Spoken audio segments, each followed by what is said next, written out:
Forgetting the pain in her head and the dislocated shoulder, she fought on with every ounce of strength she had. Then she heard another whistling sound behind her, but this was not the wind. Instead, she felt a thud as something hit her neck, and then there was this searing pain, as if a wasp had stung her. Except that it wasn't a wasp, it was a tranquilizer dart. She didn't stop until her legs began to feel numb and her eyes blurred. "Oh no, God! Please, no!" she cried. Chapter 1. Alone in her cell, Gemma kept an anxious eye on the clock by her bed. She was on edge, and had been really ever since the visiting order had been arranged. This visit was a culmination of many hours of hard thinking time. It had to be thinking time. There was no way she was committing her thoughts on paper. Over and over in her mind, she had played out scenarios as to how she would get out of this dreadful nuthouse. It wasn't so much the usual violence, by inmates and some notable screws who had found out about her past, but the need to exact revenge on one particular family. She wanted them dead, but she also wanted their business empire too. But she couldn't achieve her objectives in a cell all cooped up 24/7 with no outside help to call on. Or could she? She realised that the only person in the whole world who could help her would be her visitor today. She had the contacts, she had the resources through her family, and she was the one and only link to the person she really needed to see. On first glance, the prison looked pleasant enough from the outside. HMP Bronzefield was modern and not at all imposing. It was built to house just over 500 women inmates. Cassie looked at her watch. It was approaching 2 o'clock in the afternoon.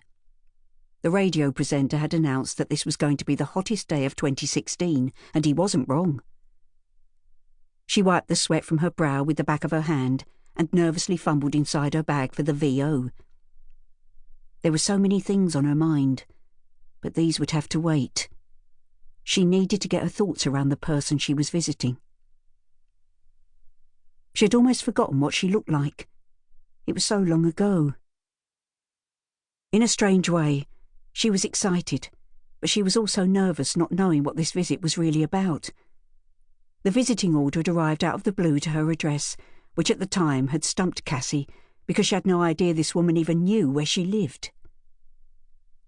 Once Cassie had gone through the gates, the security and the search area, she slid onto the cold plastic chair and gazed around. The whole experience was new.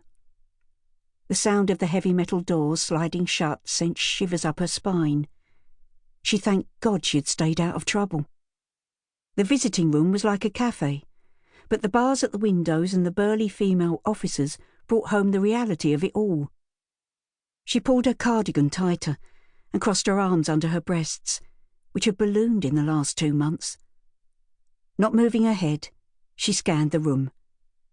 Other visitors were seated, waiting for the door at the end to open, from where the inmates appeared.